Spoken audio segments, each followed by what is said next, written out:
چنانچہ ایک آدمی جو دفتر کے اندر اچھی پوسٹ پر تھا، اس کے دفتر میں ایک لڑکی سیکرٹری بنی جس کا نام للی تھا۔ تھوڑے دنوں کے بعد یہ افسر صاحب اس لڑکی کے ساتھ برے تعلق کے اندر گرفتار ہو گئے۔ اب اس کے دماغ میں ہر وقت وہ لڑکی سمائی ہوئی ہوتی اور اس کا جی چاہتا کہ بس میں ابھی شادی کروں۔ لڑکی کی ریکوائرمنٹ یہ تھی کہ تم پہلی بیوی کو طلاق دو، پھر میں شادی کروں گی۔ چنانچہ اب اس نے گھر میں آ کر اپنی خوشیوں بھری شادی شدہ زندگی کو خود خراب کرنا شروع کر دیا۔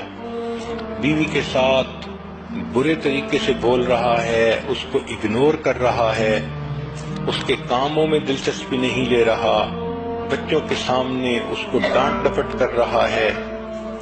اب بیوی پریشان کہ اس کو ہو کیا گیا، یہ تو اتنا اچھا خامن تھا، اچانک کیا اس میرے اندر تبدیلی آ گئی کہ آنکھیں ہی بدل گئیں۔ چنانچہ اپنی طرف سے تو اس نے ہر ممکن کوشش کی خوش کرنے کی، مگر یہ بندہ تو خوش ہونا ہی نہیں چاہتا تھا۔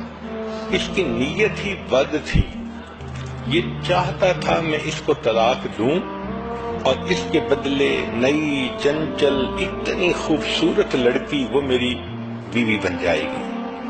چنانچہ جب خوب گھر کے اندر فساد مچا تو ایک دن بیوی نے اس سے پوچھا کہ دیکھو ہماری زندگی کے 25 سال اتنے اچھے گزر گئے، اب کیا مسئلہ بن گیا؟ تو اس نے کہا کہ اصل میں تمہیں طلاق دینا چاہتا ہوں اور میں اور شادی کرنا چاہتا ہوں۔ بیوی نے پوچھا کیوں؟ اس لیے کہ وہ زیادہ خوبصورت ہے، کم عمر ہے، نوجوان ہے، میں خوشیاں چاہتا ہوں۔ اب بیوی نے سمجھانے کی کوشش تو بہت کی، مگر خامن کے تو دماغ میں کچھ اور ہی شیطانیت بھری ہوئی تھی۔ اس نے کہا دیکھو مجھے تو طلاق دینی ہے اور تم سے جان چھڑانی ہے، اور میں اپنی خوشی کی خاطر دوسری شادی کر کے ہی رہوں گا۔ جب بیوی نے محسوس کر لیا کہ یہ بندہ اپنے دل میں ایک فیصلہ کر چکا ہے تو اس نے کہا کہ اچھا آپ کیا چاہتے ہیں؟ خامن نے کہا کہ چونکہ میرے پاس تنخواہ بہت ہے، مال و دولت ہے، میں تمہیں یہ گھر بھی دے دیتا ہوں اور میں تمہیں گاڑی بھی دے دیتا ہوں اور اتنا ماہانہ خرچہ بھی تمہارا میں طے کر دیتا ہوں، تم بچوں کے ساتھ اس گھر میں رہو، ان کو پالو، البتہ مجھ سے طلاق لے لو تاکہ میں دوسری شادی کر کے اس نئی بیوی کے ساتھ خوشیاں بھرا دن گزاروں۔ بیوی تھوڑی دیر خاموش رہی، پھر کہنے لگی کہ اچھا میری شرط یہ ہے کہ نہ مجھے مکان چاہیے، نہ مجھے تمہارا ماہانہ خرچہ چاہیے اور نہ مجھے تمہاری گاڑی چاہیے۔ اس نے کہا پھر کیا چاہیے؟ اس نے کہا کہ بس میری شرط یہ ہے کہ تم مجھے محبت بھرا 1 مہینہ دے دو اور اس 1 مہینے میں اس طرح محبت سے رہو جیسے ہم اس وقت محبت سے رہتے تھے جب ہماری شادی ہوئی تھی، ابتدائی دنوں میں۔ خامن نے کہا کہ یہ تو بہت آسان کام ہے، 1 مہینہ اس کو محبتیں دو، پیار دو اور پھر جان ہی چھوٹ جائے گی۔ چنانچہ خامن نے اس کے ساتھ یہ عہد کر لیا۔ اب چونکہ میاں بیوی میں عہد تھا تو بیوی نے اسے کہا کہ دیکھو جب شادی ہوئی تھی میں دلہن تھی، آپ ایسے آتے تھے، ایسے بیٹھتے تھے، ایسے بات کرتے تھے، میں بھی آپ سے ایسے بات کرتی تھی، لہذا ہم نے یہ مہینہ اسی حالت میں گزارنا ہے۔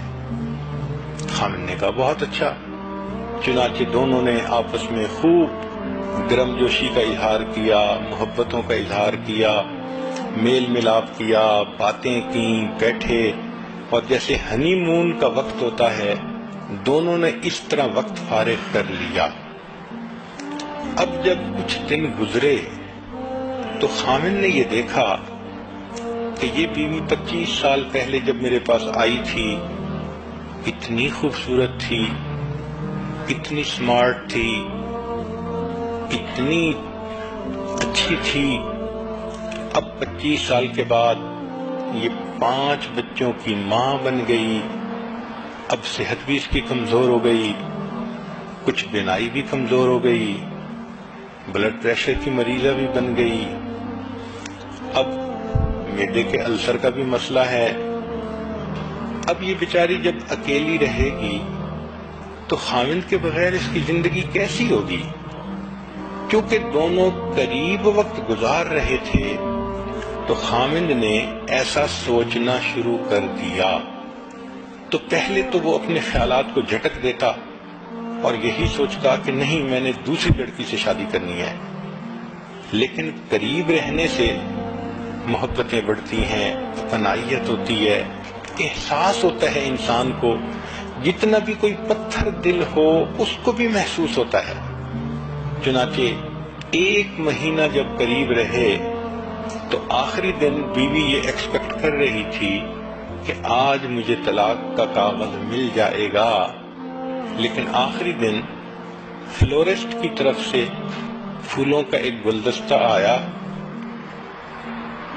اور اس گلدستے پر خاوند کی طرف سے یہ پیغام لکھا ہوا تھا کہ جس طرح میں نے محبت بھرا یہ مہینہ تمہارے ساتھ گزارا، میں زندگی کے باقی دن بھی اسی طرح محبت سے گزاروں گا، میں دوسری شادی نہیں کروں گا۔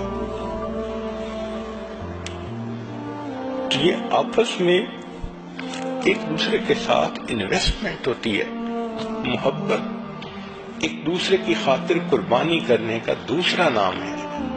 اس لیے شریعت نے مودت کا لفظ بھی استعمال کیا اور رحمت کا لفظ بھی استعمال کیا کہ جب بچے جوان ہو جائیں تو اب میاں بیوی کو ایک دوسرے کے ساتھ نفرتوں کی زندگی نہیں گزارنی، بلکہ ایک دوسرے کے ساتھ احساس کرنا ہے، محبتوں بھری زندگی گزارنی ہے۔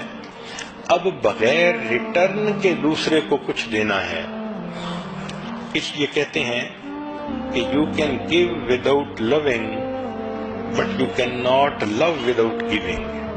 جب محبت ہوتی ہے تو انسان بڑھاپے میں ریٹرن کے بغیر بھی دوسرے کو محبتیں دیتا جاتا ہے۔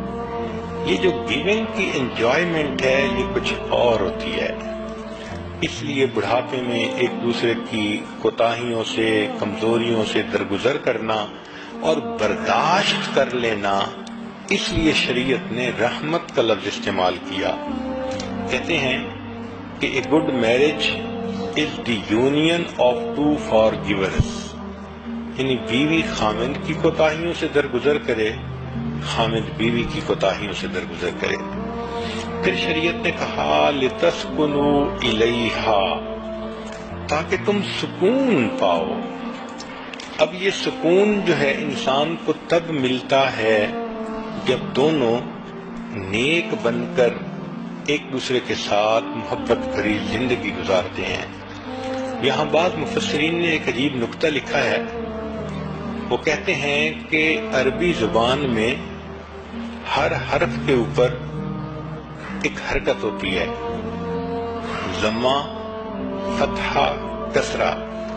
ہم اردو میں کہہ دیتے ہیں زبر، زیر اور پیش، اور جس پر کوئی حرکت نہ ہو اس کو کہتے ہیں کہ اس کے اوپر سکون ہے۔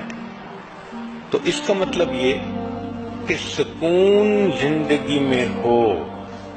گویا میاں بیوی یہ عہد کریں کہ ہم ایک دوسرے کے ساتھ ایک بندھن میں بندھ گئے، اب ہم کسی غیر کے ساتھ کوئی حرکت نہیں کریں گے جو ہماری زندگی کو خراب کرے۔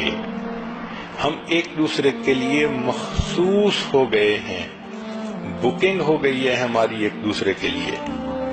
اگر اس سکون کو اردو کا لفظ سمجھ لیں تو اردو میں کہتے ہیں خوشی ہونا، دل میں پریشانی کا نہ ہونا، اس کو سکون کہتے ہیں۔